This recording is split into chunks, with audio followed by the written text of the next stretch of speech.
Vote दीजिए, लेकिन 5 वर्ष के लिए। अगर आपका काम नहीं हुआ तो नागरिक होने के नाते ये आपका जिम्मेवारी है कि जितना मजबूती से उसको मदद किए थे उतना ही मजबूती से उसका विरोध भी होना चाहिए।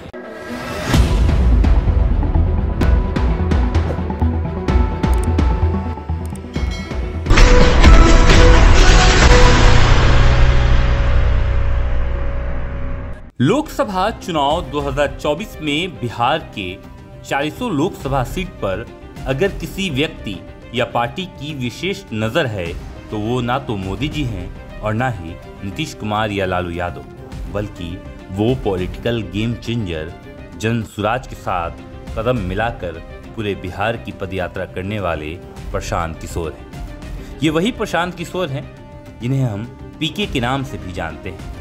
ये वही प्रशांत किशोर हैं जिन्होंने 2012 में गुजरात, 2014 में कैबिनेट में पीएम मोदी की सरकार, 2015 में लालू और नीतीश की दुश्मनी के बाद बदलती दोस्ती की तस्वीर के साथ नई सरकार और फिर ममता को कई बड़े बड़े पार्टियों को चुनाव में जिताया है। ये वही प्रशांत किशोर हैं जिनको पॉलिटिकल गेम चेंजर भी कहा जाता है, जिन्हें ये कहा जाता है कि प्रशांत किशोर पहले से ही हवा भाप लेते हैं, पहले से ही राजनीति से समझ इतनी है कि ये कभी भी किसी को कहीं से भी उठाकर नेता बना सकते हैं। और लगातार पदयात्रा के बीच में हर एक बार प्रशांत किशोर यही कहते आए कि मैं अब किसी भी बड़े पार्टी, विशेष पार्टी का साथ नहीं देने वाला।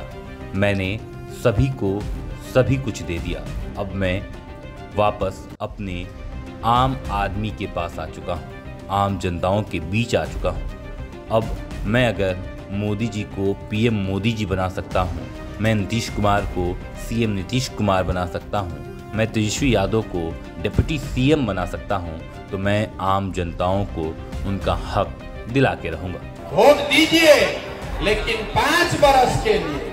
अगर आपका काम नहीं हुआ तो नागरिक होने के नाते ये आपका जिम्मेवारी है कि जितना मजबूती से उसको मदद किए थे उतना ही मजबूती से उसका विरोध भी होना चाहिए। इस बार 2024 के चुनाव में इंडिया बनाम एनडीए है। इंडिया के लिए कम और एनडीए की मुश्किलें प्रशांत किशोर की वजह से अब ज्यादा बढ़ने लगी है।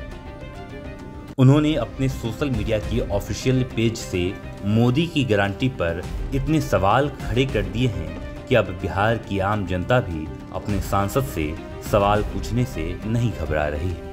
हर एक जगह उनके सांसद से सवाल पूछने में न डर रही है और ना ही कतरा रही है। प्रशांत किशोर लगातार अपने सोशल मीडिया पर वीडियोस डालते हैं। उनका एक वीडियो तो बीजेपी का सारा काम ही तमाम कर गया है। बीजेपी जिसने पिछली बार एनडीए गठबंधन के द्वारा बिहार में 40 में 39 सीट पर कब्जा जमा लिया था, अब वही एनडीए बिहार में अपनी सीट टटोल रही है। वजह प्रशांत किशोर है। प्रशांत किशोर ने अपने एक वीडियो में एक ऐसा सवाल पूछ लिया कि पीएम मोदी थर थर कांपने लगे। उन्होंने पूछ लिया कि आपने 10 वर्षों में क्या काम किया है, हमें उससे कोई मतलब नहीं, हम सब भूल जाते हैं, हम सब कुछ छोड़ जाते हैं, बस आप मुझे इतना बता दीजिए कि पिछले 10 सालों में बिहार के विकास के लिए आपने कितनी बार बैठक की। आप विकास मत कीजिए, विकास की बात हम नहीं करते हैं। आपने विकास के नाम पर, बिहार के विकास के नाम पर कितनी बार केंद्र में बैठक की। आप बस हमें ये आंकड़ा दे दीजिए। अगर आपने ये नहीं किया है तो आप इस बार हमसे आशीर्वाद लेने, वोट मांगने बिल्कुल मत आइए, क्योंकि हमारी खिड़कियां, हमारे दरवाजे अब आपके लिए बंद हो चुके हैं। अब बिहार की जनता सब कुछ जान चुकी है। अब बिहार की जनता ने ये कह दिया है कि वो अपनी ही सुनेंगे और अपनी ही पार्टी को वोट देंगे। भले ही आप अपने चेहरे पर 10 वर्षों से केंद्र में गद्दाशाह राज कर रहे हैं, लेकिन इस बार जनता आपको खाड़ फेंकेगी।